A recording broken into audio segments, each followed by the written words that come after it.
Good morning to everyone. It's good to see you.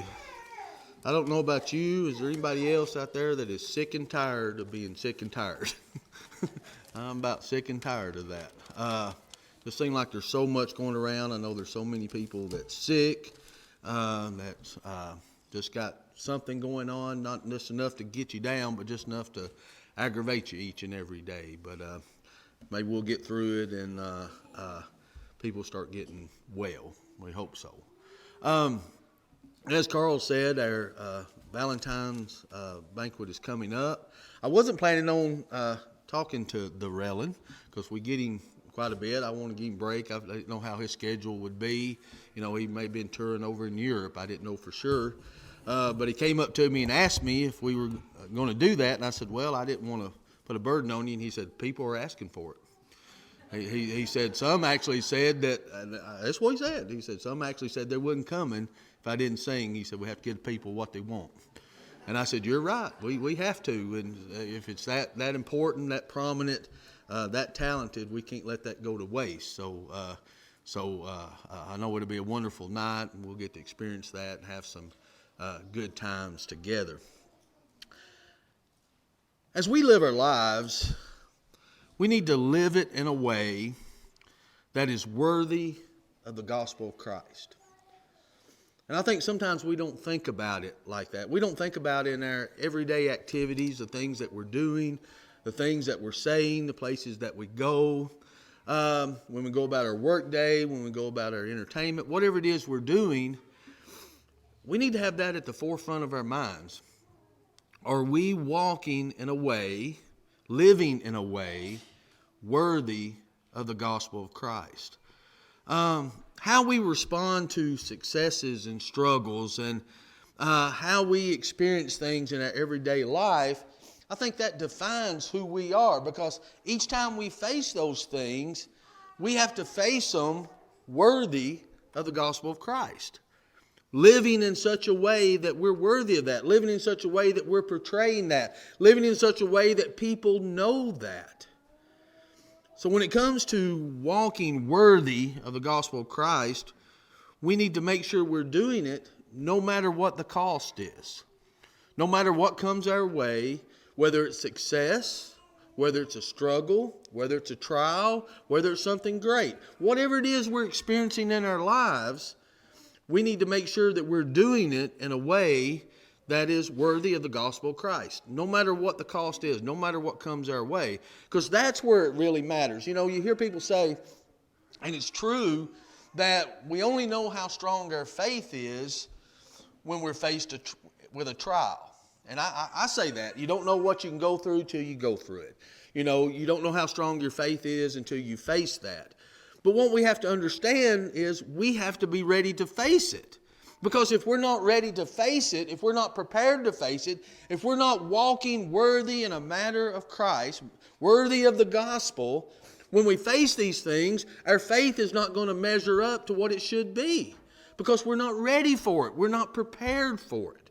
And Jesus talked about this when he talked about, in Matthew chapter 7, about building on a foundation. You remember all through the Sermon on the Mount, and John is getting ready when he comes back. He's been, excuse me, he's been starting in the Beatitudes, and I assume he's going to go into all the Sermon on the Mount. When Jesus is talking about this, he's talking about the disciples' attitude, their character, how they handle things in life, what their heart is like. When he's talking about all these things, then he goes in and he says, therefore, whoever hears these sayings of mine and does them, I will liken him to a wise man who built his house on the rock, and the rain descended, the floods came, the winds blew, beat on that house, and it did not fall, for it was founded on the rock. But everyone who hears these sayings of mine and does not do them will be like a foolish man who built his house on the sand. The rains descended, the floods came, the winds blew, beat on that house, and it fell, and great was its fall. So Jesus compares here, first of all, these two builders. He says the wise man built his house on the rock, which was sturdy, and it stood strong when things were coming.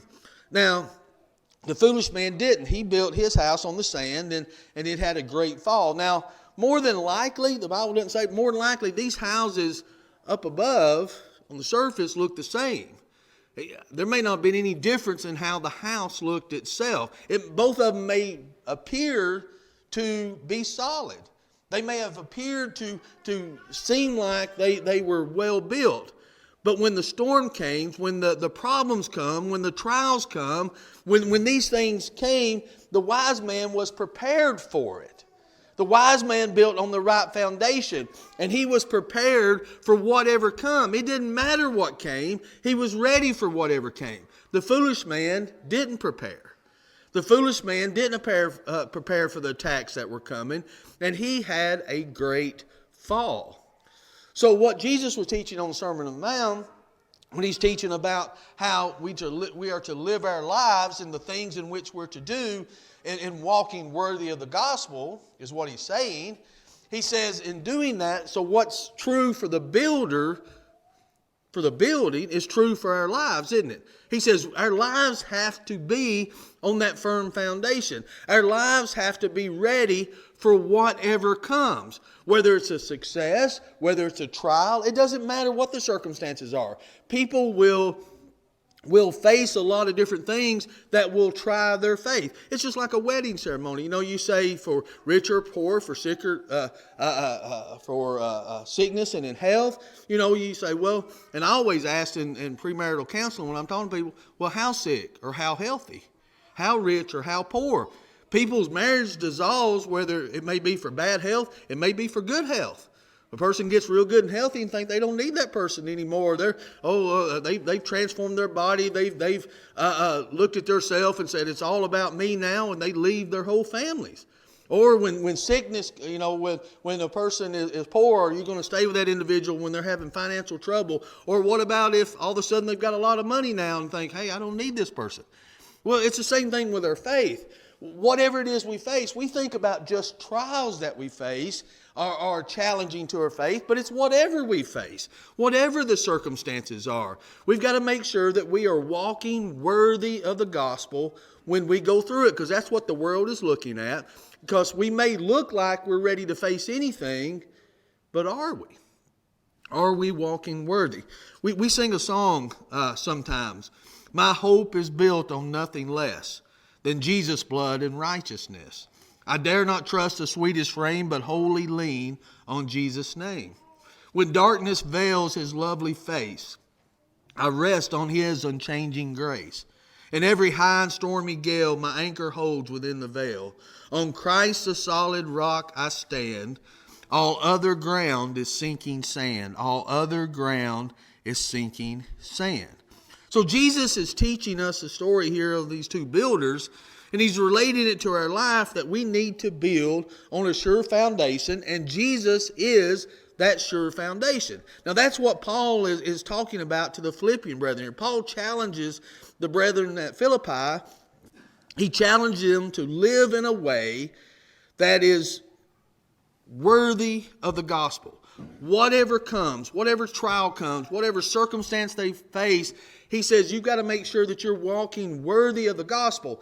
Now, what does he mean by worthy of the gospel? He's saying you live in such a way, if you've got to suffer trials, and you're suffering trials, suffer in such a way that the gospel is still proclaimed. Because that's what's important. We talked about this morning when Paul was in Acts chapter 7, in Acts chapter 17, when he's at Thessalonica or he's with the Berean brethren, how important the scriptures are. I think that's what he's saying here to the Philippian brethren. He said, you walk in a way that's worthy of the gospel, that no matter what the cost is, no matter what you have to go through, that the gospel is still proclaimed in the way in which you live your life and what you're going through. That's what's important. Not the circumstance, not what's happening around you. The focus is the gospel being proclaimed in the way that you're going through it. And Paul was one who lived that out. Paul was one who knew what he was talking about. But let's read again what Titus read just a few moments ago. He says, only let your conduct be worthy of the gospel of Christ, so that whether I come and see you or am absent, I may hear of your affairs, that you stand fast in one spirit, with one mind, striving together for the faith of the gospel, and not in any way terrified by your adversaries, which is to them a proof of perdition, but to you of salvation, and that from God. For to you it has been granted on behalf of Christ, not only to believe in him, but also to suffer for his sake, having the same conflict which you saw in me, and now here is in me.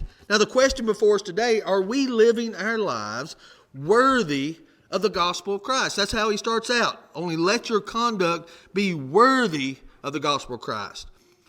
He says it doesn't matter what's happening. That's the first question we need to ask ourselves. In the things that we think, in the things that we do, in the places that we go, are we living in a way that's worthy of the gospel? Now that's a pretty powerful thought. Are we worthy of the gospel? Are we living in such a way? Now, you say, well, we didn't deserve it. We were yet sinners and Christ died for us. Absolutely. But when I'm walking in that light as he's in the light, when I obey the gospel and I start living my Christian life and I'm walking in the light as he's in the light, I've got to walk worthy of that gospel because I'm proclaiming it to the world with the things in which I say and the things that I do based on what I'm going through and based on what I'm facing. So Paul here, he wants to encourage these brethren in Philippi to keep the faith in the face of difficult times, because that's when it's hard to do. These brethren at Philippi, they were aware of Paul's struggles that he went through because they were partnered with Paul. The things that Paul struggled, the things that they suffered, the things that he endured, they were all due. Now think about this. Everything that Paul faced, the troubles that he faced, was because of the gospel. That's why he was going through what he was going through. That's why he was facing, and they were aware of that. Now, Paul also was aware of the brethren at Philippi and other brethren of the things that they were experiencing, the difficult situations that they were in, the difficult situations that they were going through. And he said, okay, you're living in these difficult times, but no matter what you're facing, and Paul was actually telling them, look at my life as an example. You know, Paul said, imitate me because I imitate Christ.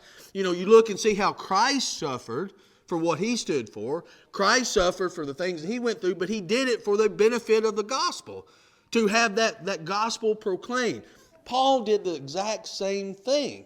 And that's what he says all believers need to do. We face the same thing. No matter what we go through, walk worthy of the gospel. Because who we are, in our successes, in our struggles, that defines who we are, isn't it? Doesn't that kind of define our life? Think about this. We go through struggles. We go through trials.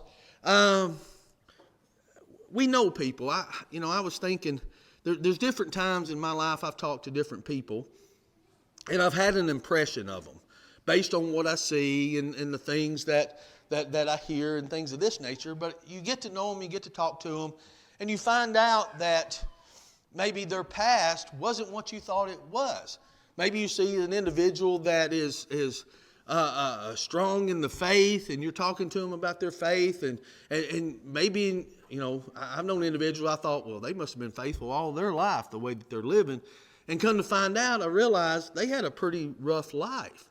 They lived a pretty rough life. They went through a lot of the things.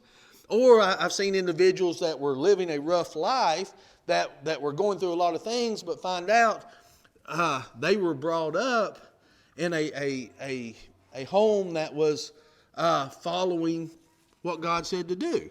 But the outcomes were different. So you don't know what a person goes through in their life. We may cross paths with them. We may know them for a few years, but we truly don't know what they're going through. Because here's the thing we've got to understand. When it comes to a positive influence or a negative influence, that could have an impact on us. Just like a negative experience or a positive experience. But that doesn't determine who we are. Let me give you an example of this. You look at the children of Israel. God separated that nation. He blessed that nation. He took care of that nation. Look at all that he did for them. You think that was pretty positive influence, a good positive experience? What did they end up doing? Worshiping idols, rebelling against God, breaking the covenant, doing all of this, but they had a good experience. But look how it turned out. You take Paul, for example. Paul was one who persecuted Christians. He made it his mission to go out to put them in prison, drag them in the streets, and beat them or hold the coats to them that, that stoned Stephen. That was a pretty negative experience. But he ended up writing most of the New Testament. So our negative experiences can turn into something positive, or our positive experiences can turn into something negative. It all comes down to the choice that we make and the foundation that we have, doesn't it? You know, I told somebody one time we were talking about different things, and I have to realize this in my life. You have to realize this in your life. We all make choices for who we are. We can't look back and say, because this happened to me, or I grew up this way, or I didn't grow up that way, that's the reason I am what I am. That's the reason I act like I do. No, we make a choice to do this, don't we? We choose, I can either live that way, or I can live this way. You know, I've talked to individuals of teens and things, or people that grew up, and we discuss different things, and it is obvious that parents can pass down traits and habits to their children of what they see their parents do and how they see their parents act, or certain addictions or things like this of their parents. They may have those certain things and they see those things, but they make a choice whether they want to do that or not, whether they want to live that way or not.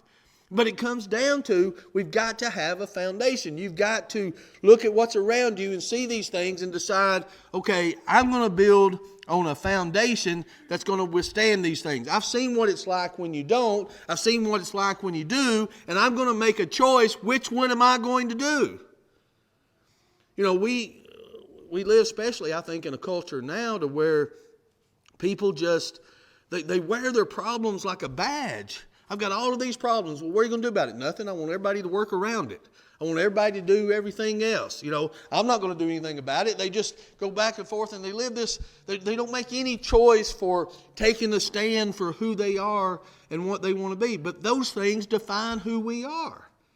So what Paul is saying, when you go through these circumstances and you have to make these choices, you've got to decide, are you going to walk worthy of the gospel? Because only you can decide that. Only I can decide that. When we're building our house, is it going to be on a firm foundation or is it going to be on the sand? And Paul knew something about this. Paul knew something about shifting sand. Paul knew something about the firm foundation. He knew that he needed to make a choice.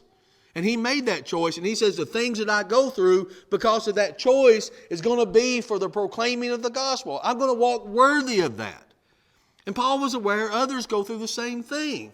That's why he wanted to make sure that he was being an example for them. Now, what does this foundation do? I think this foundation that's in the gospel, I think it prepares us for what's coming. We must be aware that the enemy can attack at any time.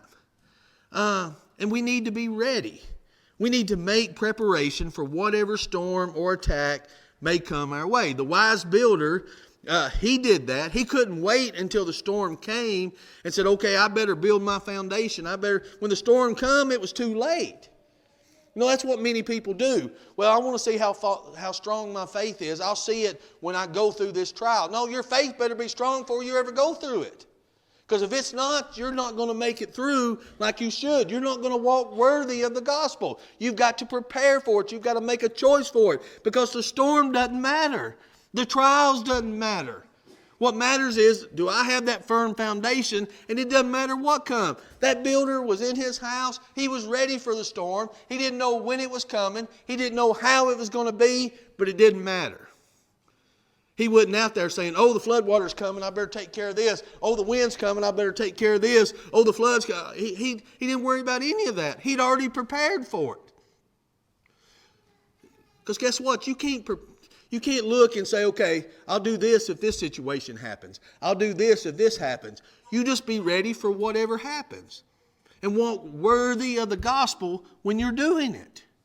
Because that's what counts. And that's what Paul is talking about. It prepares us. We must always live as people of faith. We must always live in a manner worthy of the gospel. Now, the only way to stand firm when a storm attacks us and hits us is to be grounded in the truth of the gospel. Knowing the truth of the gospel will give us a firm foundation. And as Paul was talking to the Philippian brethren, you're not only standing by yourself, you're standing together. That's what makes you strong. It's standing together as a group of believers. And Paul knew something about this, didn't he? He was a Roman. He knew how the Roman soldiers did. He knew the resilience of them. It didn't matter how big the enemy was, they stood firm together. Didn't matter how strong the enemy was. The Roman soldiers, they stood firm together. They didn't back down. So Paul, using, I think, that experience and that knowledge that he did, that's what he's telling those at Philippi. He's saying, stand together. Stand firm together. Stand on that firm foundation, because that's how you walk worthy of the gospel. And I think sometimes, again, we don't give that enough thought. We don't think about truly what that means. When I become a Christian, the Bible tells us to count the cost. The Bible tells us to make sure that we're ready for that decision, because we have to choose each and every day to take up His cross and follow after Him, right? We take up our cross just like He did. And when we follow after Him, we make, as He says, daily. Because we make that choice daily. Am I going to walk worthy of the gospel? What's the gospel? The gospel is the good news message that God brought. The gospel is Jesus dying and rose again. The gospel is Him coming to save a dying world. A world that was in darkness, to bring that light. That's the gospel that we walk in, no matter what's going on around us. So when the world is just seem like it is in total chaos, we're walking in the calm of the gospel. I truly believe that's why Jesus didn't calm the water with Peter, because the world isn't calm. We have to be calm in it. How do we do that? Be prepared. Be prepared. If we're not prepared, we're not going to be ready. We've got to know what we're going to do. We've got to be ready for that storm that's coming. And I think that goes with training and preparation. You think about doctors. You think about fire and rescue. You think about police. You think about military. You think about nurses. You think about all these kind of first responders, or these people that are in these emergency situation, these quick thinking situations. When emergency comes, what do? They fall back on their training. You don't have time to think, what am I going to do in this particular situation? You automatically go back to your training. You go back to like what's muscle memory. You go back to what you know. So what we should know is the gospel. What we should know is the Scripture. We rely on that. We go back to that. We're ready for that. We don't wait until the attack comes, the enemy comes, and, okay, what am I going to do? Because in that moment, we could be terrified. In that moment, we could be confused. In that moment, you don't know what's going to be going on in your mind. So you just revert back to your training. You revert back to what you know. And if what we know is how the world lives, then that's what we're going to do. We're on shifting sand, and we're going to fall, because the world does. But if what we know is a firm foundation, what we know is Scripture, what we know is the gospel, and we go back to that, then we're going to stand firm. That's how Jesus did when Satan tempted Him in Matthew chapter 4. It is written, it is written, it is written. That's what Jesus went to. That was a firm foundation. That's walking worthy of the gospel. You do the Scriptures, He'll flee from you. Because that's different than what everybody else does. The storm comes, the wind can blow, the floods can come, the rains can come, whatever comes, whatever the prince of this world can bring at us.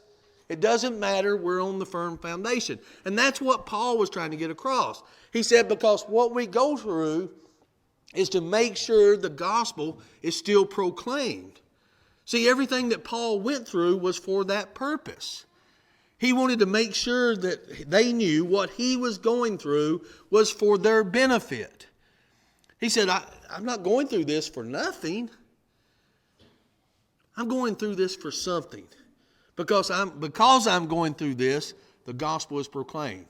Paul was in prison, the gospel was proclaimed, the jailer obeyed. You think of all these different times that Paul was in these situations that were devastating situations that would sink a lot of individuals. It didn't him. Why didn't it? He was prepared. He was ready. Just like when he was on the boat that time, they were throwing everything off. They were getting ready to jump off. Paul said, if you want to be saved, stay on the boat. How would you like to have been on that boat with him? Stay on the boat? Are you kidding? This boat is going down. This boat's not the safe place to be. And he said, it's the exact place to be. That's what you do. Paul went back to his training. He went back to what he was prepared. He didn't panic. He didn't just start doing whatever and going wherever. He was ready for the storm because he was listening to God. So Paul tells the believers to conduct themselves in a manner worthy of the gospel of Christ. He says, remember your teaching. Remember your training. Remember the cost of the gospel. Remember what the gospel means to you. Act in a way that is worthy of the good news that you received. Don't act like you didn't receive good news. Don't act like, because that's what we're showing the world. When the world seems like it's on fire, the world seems like it's being destroyed, there's storms all the way around, we've got a good news message. We've got something to proclaim. But if we're living in a panic mode, if we're living like everyone else, they're not going to see that good news. Don't you want to be the house that after the storm, when everybody walks around looking at the damage, why is yours still standing? Why was you able to get through the storm? You went through the same storm this person did. That's what people do. You've gone through the same tragedy. You've gone through the same heartache. Or you've gone through the same success. How were you able to get through it? Because see, sometimes we can feel like there's no way out.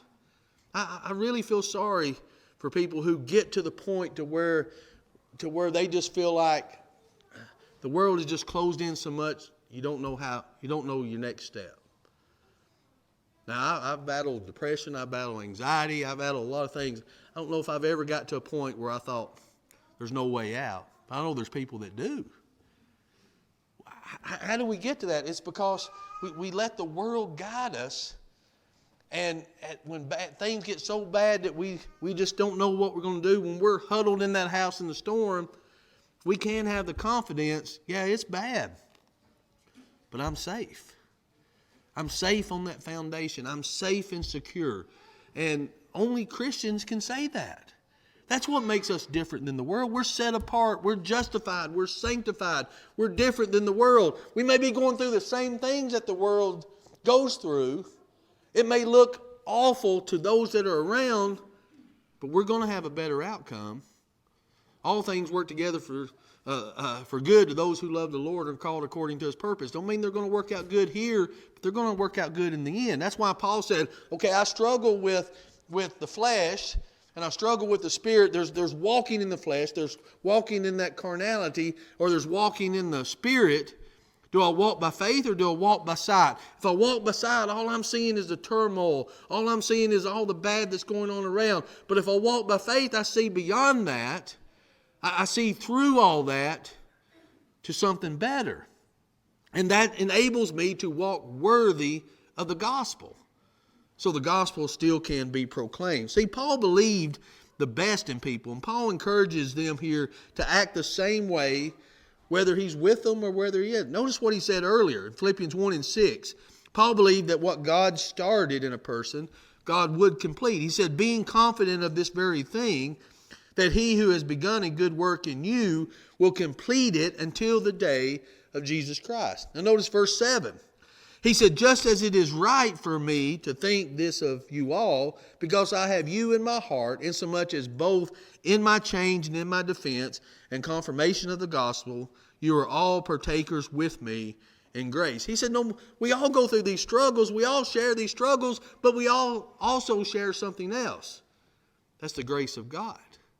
We all share in that opportunity for salvation. We all share in what God has done for us. We not only share in the struggles, we share in that great success of that. And that's what Paul wanted to tell them. Look in verses 9 through 11. He even prayed for them. And he says, this I pray that your love may abound still more and more in knowledge and all discernment, that you may approve the things that are excellent, that you may be sincere and without offense till the day of Christ, being filled with the fruits of righteousness, which are by Jesus Christ to the glory and praise of God. So it comes down to this. What is the gospel of Christ worth to you? What is the gospel of Christ worth to me? Paul said in verse 21 of Philippians 1, "For to me to live is Christ, and to die is gain." Paul was willing to suffer so that others may have the opportunity to hear and believe and obey Jesus Christ. He was willing to do that. If it meant him being beaten, if it meant him being shipwrecked, if it meant him being in prison so someone could hear the gospel, he said, it's well worth it. That's worth it to me.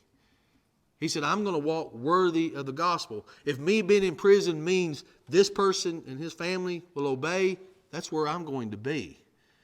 If it means me being on this ship that's going to be shipwrecked so others can see and the gospel being proclaimed, that's where I'm going to be. If it means me being whipped, if it means whatever it is, Paul said, I'm willing to do that. So here's I think where Paul is really trying to hit home. It's one thing to say I'm suffering for Christ. It's one thing to say I'm suffering for Christianity. Okay, I'm a Christian, so I'm going to suffer for it. But Paul takes it farther than that. He said, I'm going to suffer so it can be preached. I'm going to suffer so it can be proclaimed to those that are around. I'm doing it for somebody else's benefit. I'm going to go through this so somebody else can have an opportunity to hear the gospel. That's when you know you're on the firm foundation. That's when you know you're ready for the storm. And so we have to ask ourselves, are we ready for the storm? Are we ready for whatever comes our way, whether it's success, whether it's trials, doesn't make any difference. Are we willing to walk worthy of the gospel? If you're here this morning and you've never obeyed the gospel, you have that opportunity. It only comes one way of obeyed. Our faith only comes one way, and that's through hearing His word. Doesn't come from what somebody says, doesn't come from what somebody thinks or what we think it says. It comes from His word.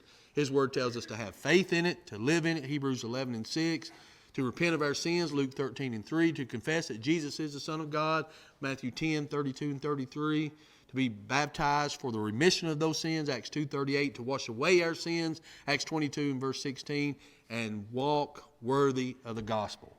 Walking in the light as He is in the light, 1 John 1:7.